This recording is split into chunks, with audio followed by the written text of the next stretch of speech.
Oke coy, balik lagi sama gue Aldi di channelnya Aldi Faisal Esa. Kali ini gue bakalan bikin video ngerakit PC sendiri. Jadi buat kalian-kalian yang mau ngerakit PC sendiri tapi takut gagal, takut nggak nyala, nggak perlu khawatir. Kalian tonton aja video ini sampai ngerti dan kalian harus berani rakit PC sendiri. Oh ya, buat kalian yang baru aja datang ke channel ini, jangan lupa di subscribe ya dan nyalain juga notifikasinya. Karena apa?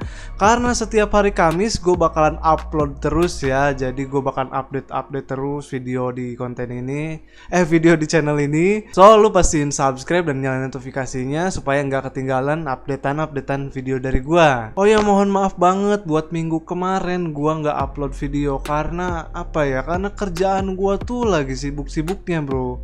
Dan ini juga masih sibuk sebenarnya, tapi gua usahain ya supaya setiap minggu tuh bakalan ada updatean terus video-videonya. Oke, balik lagi ke topiknya ya. Karena kemarin-kemarin banyak yang nge-DM gua karena apa ya, ngeluh harga di toko offline ya di daerah-daerah kalian tuh pada mahal gitu, terus yang murah-murahnya di online. Nah, kalian bisa ini ya, bisa beli online dan bisa rakit sendiri. Jadi nggak perlu khawatir, kalian tonton aja videonya. Dan buat kalian yang masih ada kendala rakit PC, kalian bisa aja langsung komen ya di kolom komentar. Ya, mudah-mudahan gue bisa bantuin ya kalian. Karena kemarin-kemarin juga banyak banget yang nge-DM gue karena PC-nya nggak nyala lah, atau problem lah, atau nggak bisa masuk ke Windows lah, atau apalah, banyak ya kemarin yang sharing sama gua. Dan alhamdulillah gua udah balesin satu persatu, dan alhamdulillah juga gua udah ngasih solusi juga buat mereka. So, jika kalian punya kendala, jangan ragu untuk tinggalkan ya pertanyaan kalian di kolom komentar atau DM Instagram gue langsung @aldifaisal. Dan gue pasti bakalan bales ya komentar kalian atau DM Instagram kalian. Yang penting syaratnya satu, cuma subscribe aja. Oke cuy, ini alat sama bahannya. Sebenarnya ini bukan PC baru, tapi PC lama gue bersihin dan gue rakit lagi. Alat pertama yang gue siapin yaitu gunting, dan yang kedua itu obeng. Ya kalau nggak pakai obeng juga nggak apa-apa. Kalau misalnya kalian mau pakai kuku gitu, diputer-puter bautnya pakai kuku. Yang ketiga kita harus punya thermopasta buat pasang prosesor dan coolernya. Dan tidak lupa kita harus persiapkan kabel tis ya buat merapihkan kabel-kabel. Jadi nggak amburadul, bisa kita tata rapih, kita ikat pakai kabel tis ini. Untuk prosesornya sendiri gua menggunakan AMD Ryzen 5 3500X. Ryzen 5 3500X ini mempunyai 6 core 6 thread dengan base clock 3,6 GHz sampai maksimal 4,1 GHz. Tapi gue pernah coba sampai 4,2 GHz dengan soket AM4. Prosesor ini mempunyai sistem memori DDR4 dengan kecepatan memori sampai 3200 MHz dengan TDP 65 Watt. Untuk motherboardnya sendiri, gue menggunakan motherboard Gigabyte B550M. Motherboard ini mempunyai soket AM4. Oh ya, kalian juga bisa menggunakan B450 atau seri X-nya. Untuk RAM-nya, gue menggunakan Adata XPG Spectrix D41 8x2 atau 16 GB. Untuk harddisknya, gue menggunakan dari merek Seagate Barracuda dengan ukuran 1 TB dan sudah SATA 3. Untuk SSD-nya sendiri, gue nggak menggunakan yang M.2, menggunakan yang SSD ini Cleve ya. 240 GB, VGA-nya Gigabyte GTX 1660 Super, 6 GB GDDR6. Untuk fan casingnya sendiri gue menggunakan fan casing dari Cube Gaming ya, udah bonus 3 fan dengan 5 fan casing LCY. Jangan lupa juga persiapkan baut-bautnya di satu wadah ya, supaya nggak berantakan dan hilang. Oke, setelah semuanya gue jelaskan, langsung aja kita rakit PC-nya. Mulai dari prosesor. Tahap pertama kita pasangkan dulu prosesor ke motherboardnya. Mohon maaf banget ya kalau misalkan kumis gua nggak kontrol begini ya, muka gua nggak kontrol gini. Nah, kalian bisa lihat di bawah kiri prosesor ada tanda panah ya, tanda panah kecil. Nah, ini patokan untuk memasang prosesor ya, supaya tidak kebalik, supaya terpasang dengan pas. Jadi perhatikan aja tanda panah kecil ini untuk prosesor AMD Ryzen ya. Nah, untuk di motherboardnya, hal yang harus diperhatikan, tanda yang prosesor tadi, yang panah tadi di prosesor, itu harus terpasang di atas kiri ya. Jadi kalau di prosesornya bawah kiri, jadi kalau misalkan motherboardnya atas kiri. Jadi si tulisan AMD Ryzen-nya miring. Oke, untuk besi yang kecil ini adalah pengunci prosesor. Kita buka dulu. Lalu kita pasang pelan-pelan, jangan dipaksakan, jangan terlalu ditekan karena khawatir takut bengkok ya soket prosesornya. Jadi pastikan berhati-hati karena ini bukan barang murah, cuk. Setelah itu kita kunci lagi besi kecilnya, kita ke bawahkan lagi. Dan ini adalah dudukan untuk memasang cooler atau pendingin prosesor. Kita pasangkan di belakang motherboard. Lalu kita paskan dengan cooler prosesornya. Oke, mungkin pemasangannya gue nggak pasang seperti posisi ini, karena khawatir bisa mengganggu saat pemasangan RAM. Jadi gue balik aja, tulisan AMD-nya terletak di sebelah kiri. Dan jika kalian mengencangkan baut dari cooler prosesor, pastikan menyilang ya. Misalkan yang pertama kanan bawah, dan yang kedua kiri atas. Lalu ketiga kiri bawah, dan keempat kanan atas. Atau sebaliknya. Lalu langsung aja kita kencangkan bautnya. Oh iya, lupa. Harusnya termopastanya kita teteskan dulu ya. Ini dia termopastanya, langsung aja kita teteskan ke prosesor. Termopastanya secukupnya aja, nggak usah terlalu banyak dan jangan terlalu dikit juga. Bang, itu prosesor bisa pakai odol nggak? Ya bisa. Terus nyala nggak? Ya nyala. Terus rusak nggak? Ya nggak tahu. Oke, setelah termopasta baru kita pasang cooler prosesornya. Pasang dan paskan pada dudukan motherboard ya, pada dudukan cooler prosesor. Lalu kencangkan bautnya dengan cara menyilang tadi. Dan jangan lupa juga pasangkan juga kabel cooler prosesornya. Kabel ini bertujuan untuk memutar fan cooler prosesor dengan kecepatan yang menyesuaikan. Lalu kita pasangkan kedua RAM-nya. Jika motherboard ada 4 slot RAM, bukan berarti bisa dipasang 4-4-nya, atau bisa dipasang ke 1 dan kedua. Dalam nomor slot RAM ada A1, A2, B1, dan B2. Jadi pada slot RAM ini kita pasangkan di langkah 1 ya. Misalkan contoh kita mau pasang di A1 dan B1. Kalau misalkan mau pasang di A2, berarti pasangnya di B2 juga.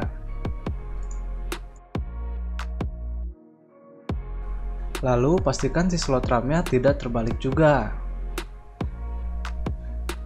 Pasang secara perlahan. Pasanglah sesuaikan dengan slot RAM. Pasang secara perlahan, lalu ditekan hingga berbunyi klik.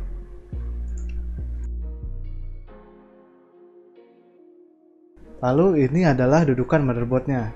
Sebelum kita pasangkan motherboard ke casingnya, kita harus memasang dudukan motherboardnya dulu.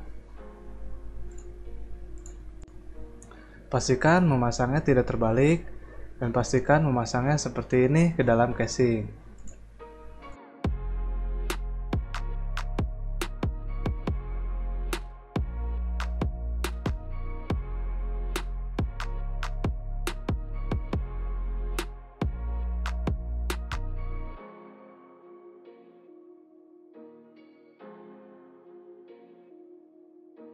Lalu kita pasangkan motherboardnya ke dalam casing. Lalu pasang semua baut motherboardnya dan kencangkan menggunakan obeng.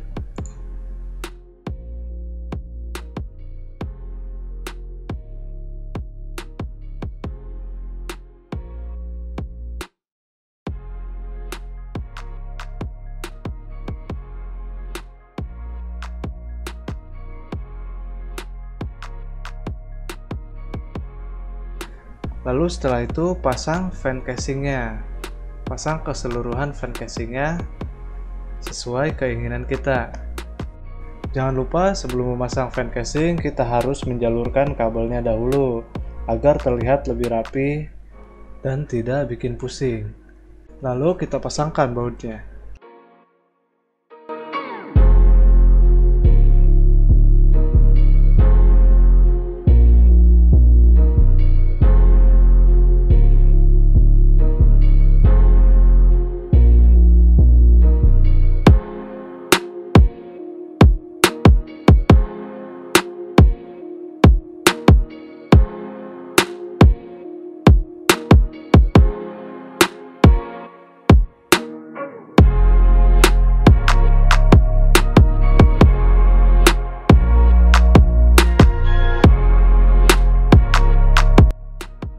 Lalu setelah itu kita pasang SSD. Sayangnya ini bukan yang M.2 ya, padahal di motherboardnya ada slot M.2 nya. Kenapa gue beli yang ini? Karena saat waktu itu stoknya kosong dan gue tidak terlalu mementingkan M.2. Gue lebih memprioritaskan PC gue cepet jadi. Maka dari itu gue memilih SSD ini. Perlu diperhatikan saat memasang SSD atau harddisk, SSD dan harddisk memerlukan kabel SATA. Kabel SATA ialah kabel yang berbentuk seperti huruf L, tapi yang kecilnya ya. Nah, kabel ini dipasangkan ke SSD atau harddisk dan dipasangkan langsung ke dalam motherboard. Dan untuk yang satunya lagi, kabel yang untuk ke power supply.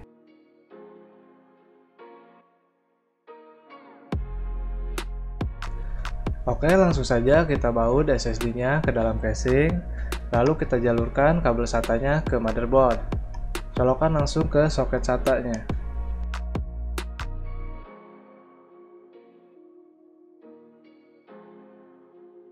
Oke, karena terlalu banyak sekali kabel-kabelnya jadi terlihat agak rumit. Jadi kita langsung aja pasangkan satu persatu kabel dari fan-nya. Kabel fan ini kabel Molex ya, jadi kita bisa langsung sambung menyambung sampai panjang. Dan nanti terakhir bisa langsung pasangkan ke power supply.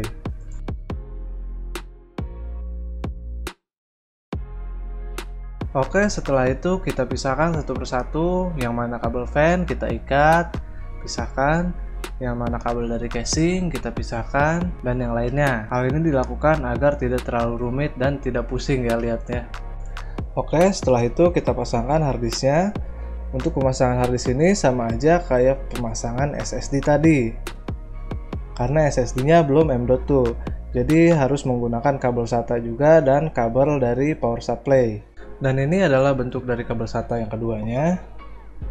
Pemasangannya sama aja, langsung aja dicolokkan ke harddisk sampai ke motherboard. Oke, ini adalah bentuk dari kabel yang dipasangkan sebelah kabel SATA yang terpasang di SSD dan harddisk tadi. Tadi kan terlihat ada dua slot ya. Jadi yang satunya dipasangkan kabel SATA dan yang satunya lagi dipasangkan kabel ini. Kabel ini terhubung langsung ke dalam power supply. Oke, langsung kita masukkan harddisknya ke dalam casing. Lalu jangan lupa dibaut supaya nggak goyang-goyang ya. Pastikan kita memasang harddisk terlebih dahulu sebelum memasang power supply. Karena akan sulit sekali jika memasang power supply terlebih dahulu sebelum memasang harddisk. Oke, langsung aja kita pasangkan power supply-nya dan kita langsung pasangkan ke dalam motherboard, harddisk, SSD, dan yang lainnya.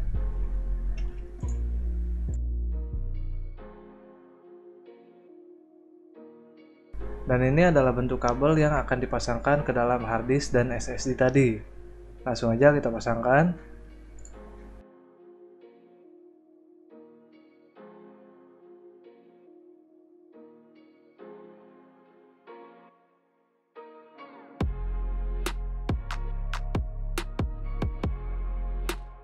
Nah, untuk kabel yang satu ini jangan sampai tertukar ya. Kabel ini mempunyai slot 8 pin. Kabel ini adalah kabel untuk VGA ya, yang bertuliskan PCIe. Namun ada juga yang sama persis dengan kabel ini, yaitu kabel untuk prosesor atau CPU. Jadi pastikan jangan salah mencolok ya.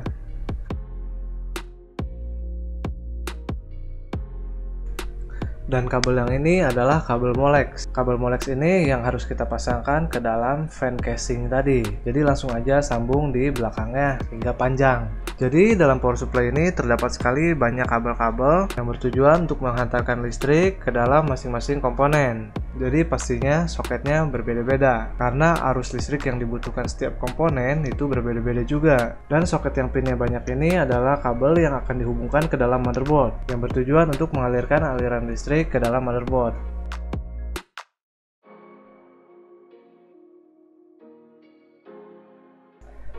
Nah, ini dia kabel CPU. Kabel ini bertujuan untuk menghantarkan listrik ke dalam prosesor. Namun, kalian jangan sampai tertukar ya. Kabel CPU ini berbeda dengan kabel VGA tadi yang PCIe. Tapi pinnya sama-sama ada 8, jadi pastikan jangan tertukar. Kabel CPU ini dipasangkan di kiri atas motherboard, persis dekat sekali dengan prosesor.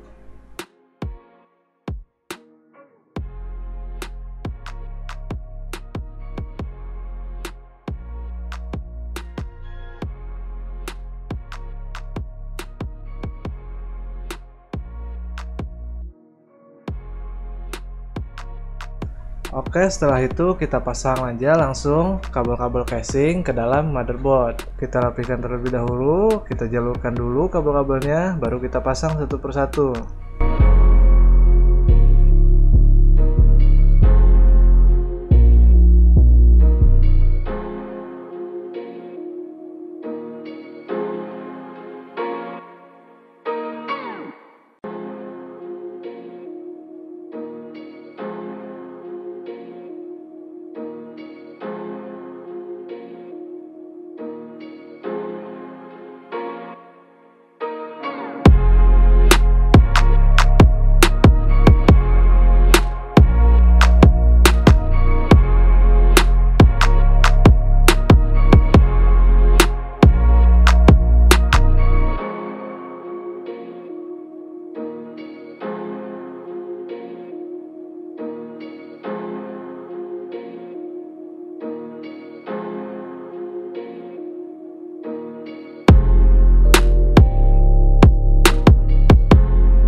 Nah, setelah terpasang semua, saatnya kita memasang VGA. VGA ini terakhir dipasang karena tujuannya agar mempermudah pemasangan kabel-kabel lain. Karena kalau misalnya kita pasang VGA-nya di awal, kita bakalan kesulitan pas memasang kabel casing ke dalam motherboard.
Jangan lupa colokan juga yang kabel dari power supply tadi yang bertuliskan PCIe. Langsung aja colokan kabel PCIe-nya ke dalam VGA.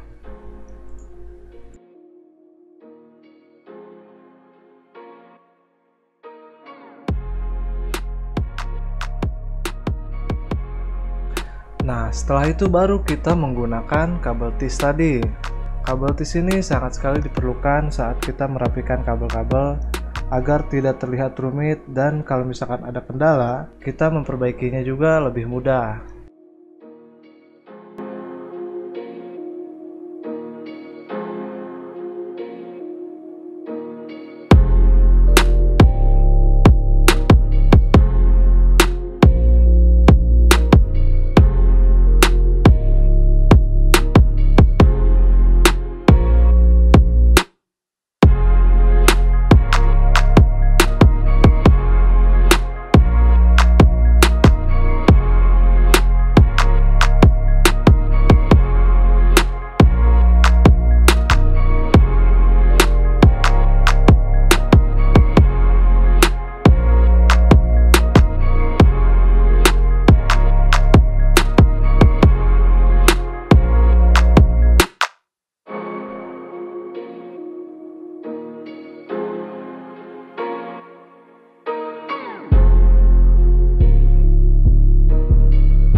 Nah, di sini gunting bisa terpakai karena ada sisa lebih dari kabel tis tadi. Supaya tidak terlihat jelek, jadi mendingan kita potong aja menggunakan gunting.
Oke, setelah tertata rapi, setelah terpasang semua kabel-kabelnya, langsung aja kita tutup ya casingnya, kita pasang lalu kita rapihkan casingnya.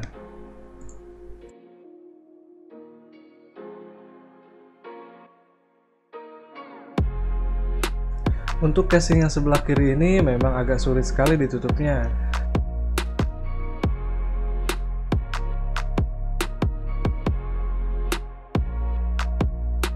Karena banyak sekali kabel-kabel yang menghalangi jalannya casing tersebut. Jadi caranya kita tidurkan dulu casingnya, lalu kita tekan dari kedua sisi atas dan bawah, dan langsung aja kita dorong.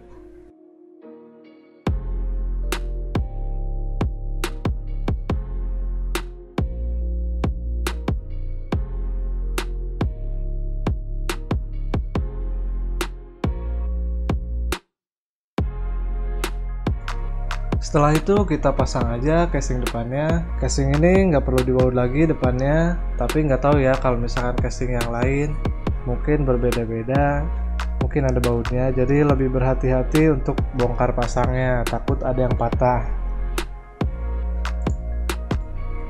Karena casing yang tipe gue ini bukanya nggak usah pakai baut, langsung aja ditarik bawahnya perlahan-lahan atau pelan-pelan, dan langsung juga buka atasnya dan pasang lagi.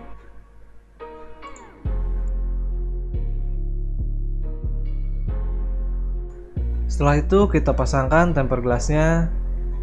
Kalau bisa sih jangan kayak gini ya, dibersihkan dulu. Karena gua nggak rajin-rajin amat, jadi ya udahlah ntar aja gitu dibersihinnya. Kita pasang dulu aja. Oke, semuanya sudah terpasang secara sempurna dan rapih. Oke, saatnya langsung aja kita nyalakan PC-nya. Oh iya, kalau misalkan untuk yang pemula, sebaiknya sebelum pasang casing atau sebelum merapikan kabel, pastikan PC-nya sudah berfungsi ya, baru rapikan kabel dan pasang casingnya. Supaya nggak dua kali kerjaan. Untuk PC yang belum terinstall Windows, kalian memerlukan flash disk ukuran 8GB yang sudah terbooting Windows untuk instalasi Windows-nya. Oke, dan langsung aja kita nyalakan PC-nya. 1, 2, 3.